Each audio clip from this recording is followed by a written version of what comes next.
Hi നമസ്തേ. വിഷു ദിവസം നമ്മൾ ആദ്യം ചെയ്യുന്നത് വിഷുക്കണി ഒരുക്കുക എന്നാണ്.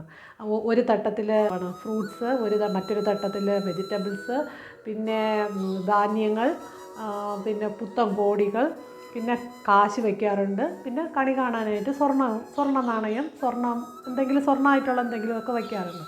അപ്പോൾ ഇന്ന് ഞാൻ പറയാൻ പോകുന്നത് ധാന്യങ്ങൾ വയ്ക്കാനുള്ള ഒരു എളുപ്പ വഴിയെക്കുറിച്ചാണ്. നമുക്ക് പ്രകൃതിദത്തമായിട്ടുള്ള ഒരു വാഴയിലയിൽ ഒരു കിണ്ണം ഉണ്ടാക്കിയിട്ട് നമുക്കതിനകത്ത് ധാന്യങ്ങളൊക്കെ വയ്ക്കാം. അതെങ്ങനെയാണെന്ന് നോക്കിയാലോ? വരൂ, വീഡിയോയിലേക്ക് പോകാം.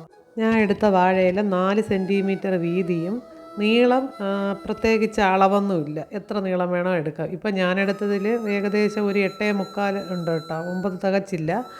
അപ്പോൾ നീളത്തിനനുസരിച്ചായിരിക്കും നമ്മുടെ കിണ്ണത്തിൻ്റെ സൈസ് ഉള്ളത്. അപ്പോൾ ഇതുപോലെ മടക്കിയതിന് ശേഷം എക്സ്ട്രാ ഉള്ളതിനെ കട്ട് ചെയ്ത് കളയുക.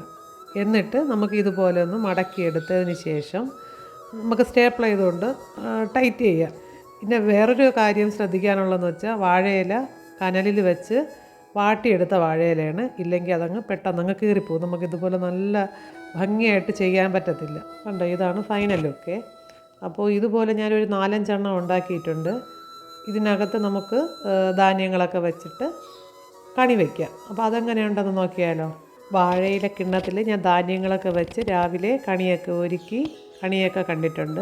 അപ്പോൾ ഇതുപോലെ എല്ലാവരും ചെയ്യുക. അതായത് എന്തായാലും ഈ വർഷം ചെയ്യാൻ പറ്റത്തില്ല, അടുത്ത വർഷം ഇത് നിങ്ങൾക്ക് എല്ലാവർക്കും ചെയ്യാൻ പറ്റും. അതുമാത്രമല്ല, വരുന്ന വിജയദശമി ദിവസം നമ്മൾ പൂജ വയ്ക്കാറുണ്ടല്ലോ വീട്ടിൽ. അപ്പോഴും ദേവിക്ക് നിവേദ്യം കൊടുക്കുമ്പോൾ ഇതുപോലുള്ളൊരു വാഴയില കിണ്ണ ഉണ്ടാക്കിയിട്ട് നമുക്ക് നിവേദ്യം കൊടുക്കാം. അപ്പോൾ ഇന്നത്തെ വീഡിയോ ഇത്രയേ ഉള്ളൂ. അടുത്ത വീഡിയോ വരുന്നത് വരെ ബായ്.